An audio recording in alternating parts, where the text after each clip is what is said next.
மௌனம் வாழ்க்கை தொடக்கத்தில் ஆயுதமாய் நின்றதால் வாழ்க்கை பயணம் வலுவிழந்து விட்டது. புத்தகங்களை தூரம் ஒதுக்கியதால் இன்று வரை வருமானத்தின் பிடியின்றி வாடித் தவிக்கின்றோம். ஒதுங்கும் நிழலுக்காக ஒட்டகமாய் திரிகின்றோம். பட்டம் நமக்கு பாடுபட்டு வந்தது. படித்த பட்டத்தினை பயன்படுத்தாமல் விட்டுவிட்டால் நூலருந்த பட்டமாய் நிலை மாறும் வாழ்க்கை என்று அப்போது தெரியவில்லை. அம்மாவின் அன்பினில்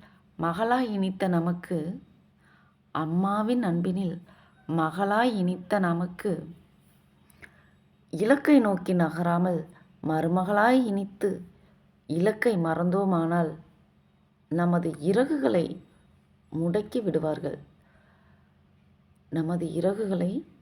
விடுவார்கள் என்பது அப்போது எனக்கு தெரியவில்லை. தெரியும்போது மன வலிமை மட்டுமின்றி உடல் வலிமையும் குறைவாக தோன்றும். தெரிந்தபோது மன வலிமை மட்டுமின்றி உடல் வலிமையும் குறைவாக தோன்றியது. உழைக்க வேண்டிய காலங்களும் நம்மை கடந்து போயிருக்கும். எங்கு நோக்கி ஓடுகின்றோம் என்ற திசை தெரியாமல் வாழ்க்கை என்னும் வலையில் வாடித் திரியும் பெண்கள் பேராயிரம். வஞ்சக புகழ்ச்சியில் வீழ்ந்தவர்கள் பல்லாயிரம் உண்டு. வஞ்சக மனதுடையோர் வாட்டமாக வாழ்ந்து கொண்டிருக்கும் போது விட்டு கொடுத்து வாழும் பெண்களுக்கு விட்டு கொடுத்ததின் அர்த்தம் வீணானதாக தோன்றும்.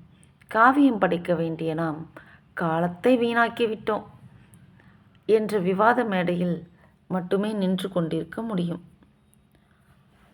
வாழ்வது ஒரு முறைதான், வாழ்ந்து பார்த்து விட்டு செல்வோம். மென்மையாயிரு. அடுத்தவர்கள் உங்களை மென்று திங்கும் அளவிற்கு மென்மையாய் இருக்காதீர்கள். முடிந்த நாட்களை யாராலும் மேற்கொள்ள இயலாது. இனி வாழும் நாட்களிலாவது இனிமையாக வாழ். மென்மை என்று பொய்மையாய் இருப்பவர்களிடம்